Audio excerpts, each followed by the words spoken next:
네, 어제 부산에서 한일 정상회담이 열렸습니다. 그 내용, 의미 좀 짚어보기 위해서 홍현익 전 국립외교원장 연결하겠습니다. 홍현익 전 원장은 국방부 직속 내란 극복 미래 국방 설계 특별자문위원회 위원장을 맡기도 했는데요. 관련 내용을 좀 알아보도록 하겠습니다. 나와 계시죠? 네, 안녕하십니까? 안녕하세요. 일단 위원장 맡으신 것부터 먼저 축하드리겠습니다. 아유, 감사합니다. 네, 그 관련 질문을 좀 이따 좀 드리도록 하고요. 일단 한일 네, 정상회담 네. 주목하신 대목이 있을까요? 뭐 두 정상이 이제 세 번째 만났기 때문에 화기애애하게 상호 신뢰가 굉장히 돈독해져서 네, 근데 아쉽게도 뭐 이시바 총리가 이제 곧 그만두니까 네, 이시바 총리가 역대 일본 총리 중에는 가장 그 한국을 좀 생각해주는 총리라고 합니다. 네, 그 중에서는 이제 제일 그렇다는 거죠. 음, 그런데 이제 두 후보가 경합하고 있는데 차기 총리는 좀 더 보수적인 총리가 될 것 같아요. 그러게요. 예, 그래서 예. 이번에 어떻게 보면은 사실 며칠 있으면은 새 총리가 나오니까 4일 안 날 할 아마 총재 선거 한다는 네, 거죠. 예, 그렇죠. 예, 뭐 안 할 수도 있었는데 예, 그래도 약속한 건 지킨다라고 하는 예, 그런 차원에서 만나서 신뢰를 돈독히 하고 또 미래 협력도 음, 다짐하고 과거사에 대해서 진작에 논의는 안 했지만 그래도 과거사에 대해서 이시바 총리는 꽤 생각하는 편이기 때문에 네. 좋은 관계가 되는 디딤돌을 놨다 이렇게 보여집니다. 그러니까 이제 어떤 셔틀 외교 복원하기로 했고 그러니까 이재명 네. 대통령이 얼마 전에 일본을 방문했으니까 이제 답방을 하는 약속을 지키는 전 그냥 그렇게 이해를 하면 되는 거죠. 그렇죠. 예. 예. 근데 이제 그 보통 두 하는 정상이 만나서 이야기한 것 중에 한일 공통 사회 문제 협의체 운영 방안을 이야기를 했다고 하는데 뭐 저출산 네, 고령화 자살 같은 사회적 문제를 네, 한번 논의해 보자라는 건데 이 네. 실효성은 어떻게 평가하세요?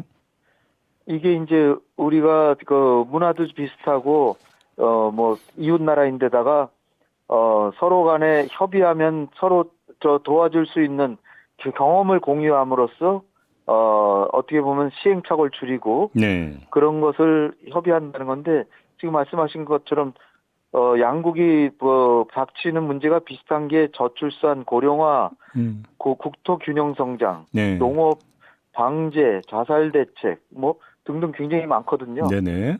그리고 뭐 문화가 비슷하고 그 사회 뭐 구성 사회 운영 원리나 민주주의 국가하고 다 비슷해서 음흠. 여러 가지 이렇게 협의하다 보면 서로 간에 많은 그 예산 낭비나 그런 그 뭐 효율적인 그 음. 개혁 이런 거 하는데 많이 도움이 될 것 같습니다. 또 워낙 네, 난제들이다 보니까 좀 그 두 나라의 어떤 경험을 좀 공유한다 이런 차원으로 이해를 하면 되는 걸까요? 그렇죠. 이게 예. 과거에는 뭐 서로 간에 앙금이 있고 감정이 안 좋으니까 음흠. 협력할 것도 안 했는데 예. 이제는 뭐 서로 간에 그 좀 고민을 공유하고 하자. 네. 그리고 이제 달라진 게 과거에는 이제 한미일 삼국 관계에서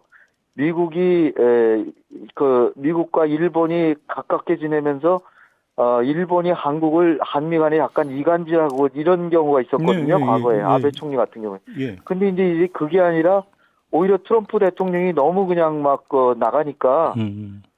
한일 간에 오히려 협력할 수 있는 분위기가 형성이 된 거죠.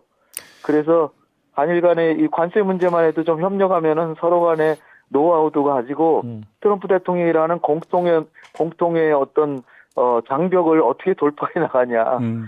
이런 거를 얘기하는 게 뭐 지난번에도 미국 가기 전에 일본을 거쳐 대통령이 갔는데 네. 그것도 뭐 한일 간의 협력을 도모하고 트럼프 대통령한테는 대통령이 워낙 그 한일 간의 관계에 고민이 많으셔서 음. 갈등을 해소하고 왔다 이렇게 함으로써 그것도 뭐 한미일 삼국 관계도 잘 돌아가는 것 같고요. 알겠습니다. 단지 이제 관세 문제가 지금 3,500억 달러가 엄청난 과제를 잘 해결해야 되겠죠. 근데 지금 그러니까 차기 총리 후보군이 뭐 다카이치나 고이즈미 같은 경우는 이시바 시게루 총리보다는 한참 오른쪽에 있는 사람들로 지금 평가가 되는데 네. 이런 사람이 총리가 돼버리면 한일 관계는 또 이제 좀 그 냉기류가 흐르는 거 아니겠습니까? 어떻게 보십니까? 조금 걱정은 되죠. 예. 걱정은 되는데 지난번에 벌써 그 위안부와 강제 노동 문제에 대해서 기존 합의를 지키겠다라고 했기 때문에 네.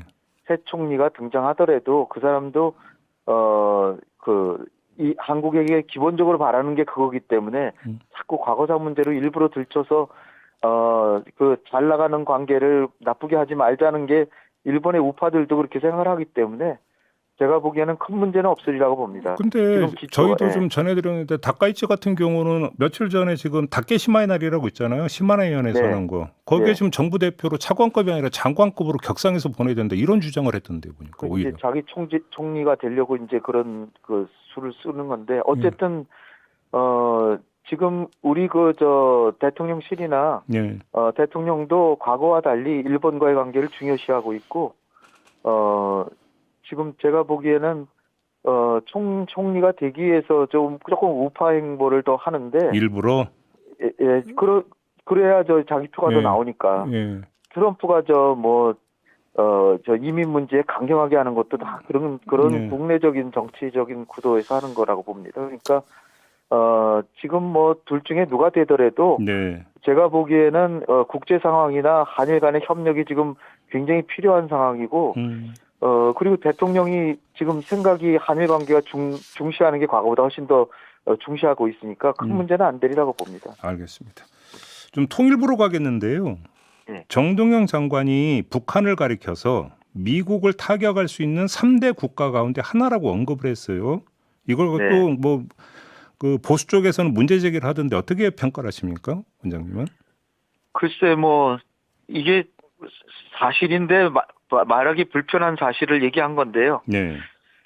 사실은 정동영 장관이 다른 장관이 아니라 통일부 장관이기 때문에 네. 트럼프한테 대화해야 되는 거 아니냐. 이 문제가 심각하다. 네. 대통령도 미국에서 그런 얘기 하신 적 있잖아요. 북한이 사실상 핵 능력을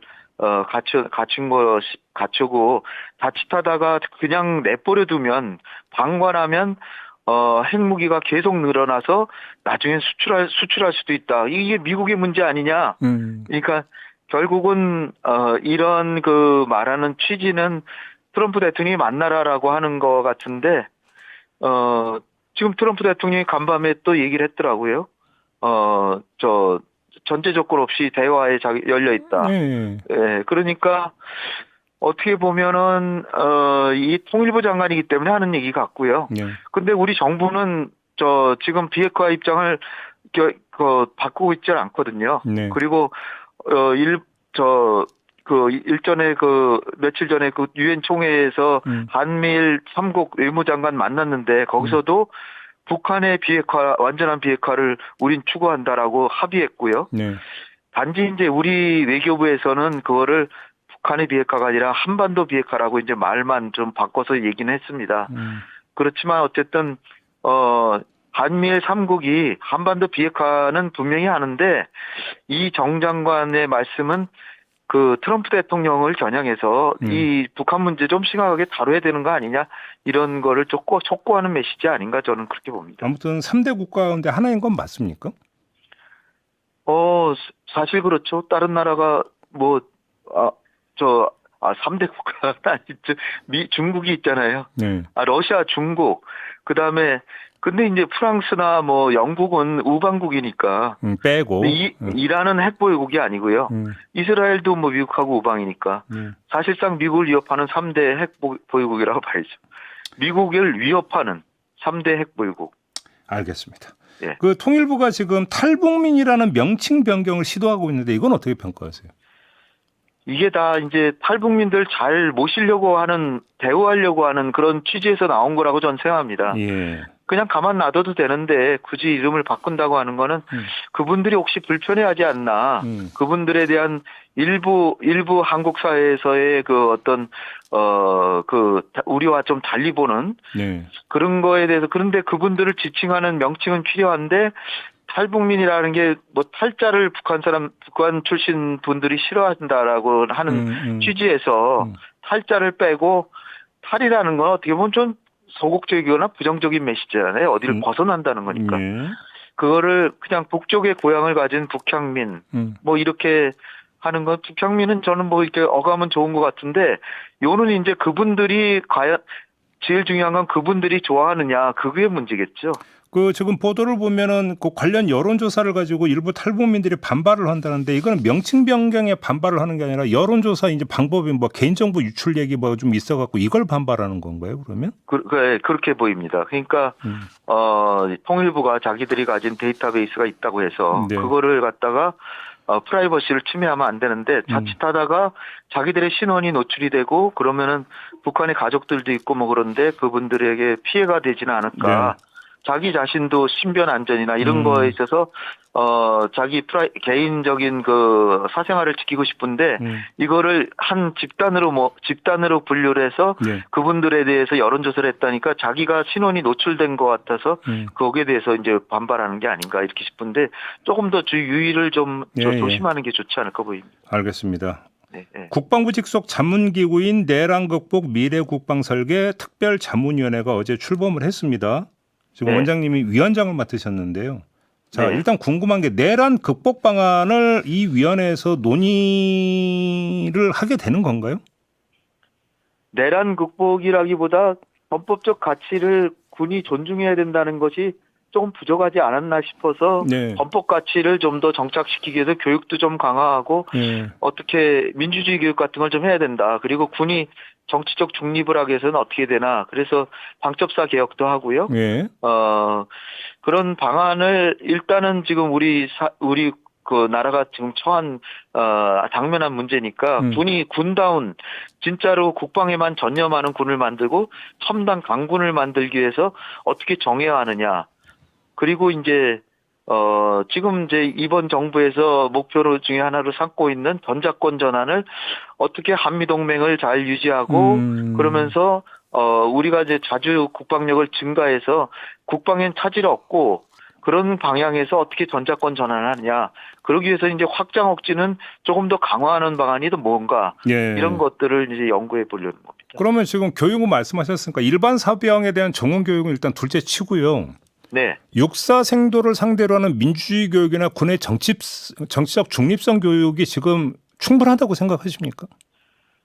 그런 부분을 더 강화해야죠. 너무 또 지난 정부에서 너무 방공에 저도 뭐 군에 있을 때는 북계군이 우리의 적이고 때려잡자 공산당 맨날 그 아침마다 외치고 했거든요. 예. 물론 군은 그거는 해야 됩니다. 해야 된다고 저는 생각하는데요. 그렇지만은 민주주의 교육이나 어떤 그 북한의 어떤 실상 그리고 남북 대화를 추진하는 거 그리고 궁극적으로 우리가 북한은 특수한 존재로 북한의 정권이 우리의 적이지 주민들은 우리의 동포들이고 결국은 우리가 통일에 대한 특수관계다.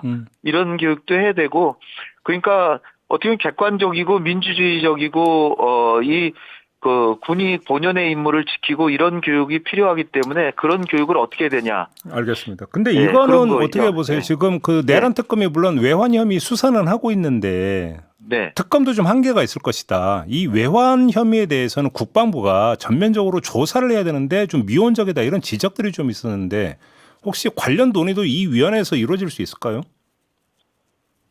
위원회에서 그런 것까지 하지는 않고요. 네. 아무래도 그건 사법 절차를 통해서 해야 될 것 같고요. 사실을 확인하는 게 제일 중요하죠. 실제로 무인기 보냈는지 그걸 명확하게 확인하고 그리고 향후에는 그러면 안 된다는 것. 지금 우리 정부의 기조가 분명하잖아요. 북한에 위해가 되는 행동은 일부러는 절대로 안 하겠다는 거 아닙니까? 근데 제가 이 질문을 드린 취지는 물론 수사는 수사인데 지금 예를 들어서 내란에 직접적으로만이 아니라 간접적으로라도 그러니까 연루되어 있거나 관여되어 있는 인물들이 지금 더 남아있을 수 있는 것 아니냐. 그다음에 일부에서는 연루자로 의심되는 사람이 진급을 했다. 이런 문제 제기도 계속 있어 온단 말이에요. 좀 이런 것들에 대해서 한번 군을 전체적으로 다시 들여다보는 과정은 필요하다고 생각하지 않으세요? 글쎄 그거는 국방부 자체가 해야지 저희 그 위원회에서 하기에는. 아니요. 위원회에서 그걸 직접 하라가 아니라 국방부에 이런 것들을 강력하게 권고는 할 수 있지 않느냐 이 질문입니다. 사실 우리 군이 그 사관학교로 보면 육사, 공사, 해사, 3사가 있잖아요. 네네네. 거기다가 이제 삼군 사관학교도 있고 이제 여러 종류가 있는데 어떤 사관학교의 어떤 내부 결집 동창회 결집 뭐 이런 거는 사실상 일종의 문제가 되고 있기도 하고 네. 공사나 예산은 좀 사기가 좀 떨어져 있기도 하고 이런 문제들은 상당히 있어서요. 네. 이게 지금 사실 사성 장군들은 다 바꿨잖아요. 예. 다 바꿨는데도 뭐 사성 장군만 장군입니까? 그렇죠, 물론. 첩첩산중이죠. 그렇기 그러니까요. 때문에 이게 단시일내에 될 문제는 아니고 제도를 바꾸고 또 계속해서 노력하고 또 장관이나 뭐 아주 주요 보직만 바꿔서 되는 문제는 아니라고 보이고요. 알겠습니다. 조금 체질 전에 개선이 필요하다고 보입니다. 위원장님께서 전자권 전환 관련 돈이 있을 거라고 말씀해 주시면 좀 더 구체적으로 어디까지 이야기가 될 수 있는 겁니까, 위원회에서? 전자권은 이 정부에서 전환을 완료한다는 목표하에 하는 것이기 때문에요. 네네네. 그러기 위해서 필요한 것은 전자권은 전환은 반드시 한쪽으로 하되 네. 한미동맹의 우위는 계속 가져가야 되고 동맹에 문제가 있으면 안 되고요. 예. 오히려 미국을 도와준다는 취지에서 하는 것이고 예. 그리고 확장 억제는 오히려 더 강화해야 국민들이 안심하니까 전자권 전환하면 불안해하시는 분들도 있을 거 아니에요. 얼마 전에 이재명 대통령이 네. 자율적 자주국방이라는 개념을 페이스북에 올린 적이 있지 않습니까? 네네네. 혹시 관련된 어떤 구체화 논의 이런 것들도 있게 되는 겁니까, 그러면? 사실은 전자권 전환하는 취지도 이게 우리 군이 하늘도 스스로 잘 돕는다는데 세계 5위라고 재래식 군사력 평가를 받으면서도 자꾸 의존하려는 마음이 생기니까 네. 이거를 한미동맹이 굳건할 때 전자권을 전환해서 동맹이 유지되는 상황에서 우리 군 자율적으로도 얼마든지 국가 방어를 할 수 있다는 거를 네. 확보하자. 예. 이런 취지에서 이게 하는 거거든요. 그러니까 이 전자권 전환이 우리 국방력이 약화되는 것이 전혀 아니고 네네네. 미일 동맹이 있는데 미일 동맹이 약하다고 누가 그럽니까? 미일 동맹도 이게 작전권은 각각 따로 가지고 있는 거거든요. 네네네. 그러니까 이거는 꼭 필요한 것이고 제가 보기에는 지금 3,500억 달러 지금 투자하는 거 가지고 한미 간에 이게 관건이 되는데 이런 문제를 해결하기 위해서도 저는 전자권 전환이 돼 있으면 네. 우리가 덜 압박을 받을 것이다 저는 생각합니다. 알겠습니다. 자, 말씀 여기까지 들어야 될 것 같네요. 고맙습니다, 위원장님. 감사합니다. 네, 홍현익 내란 극복 미래국방 설계 특별자문위원장과 함께했습니다.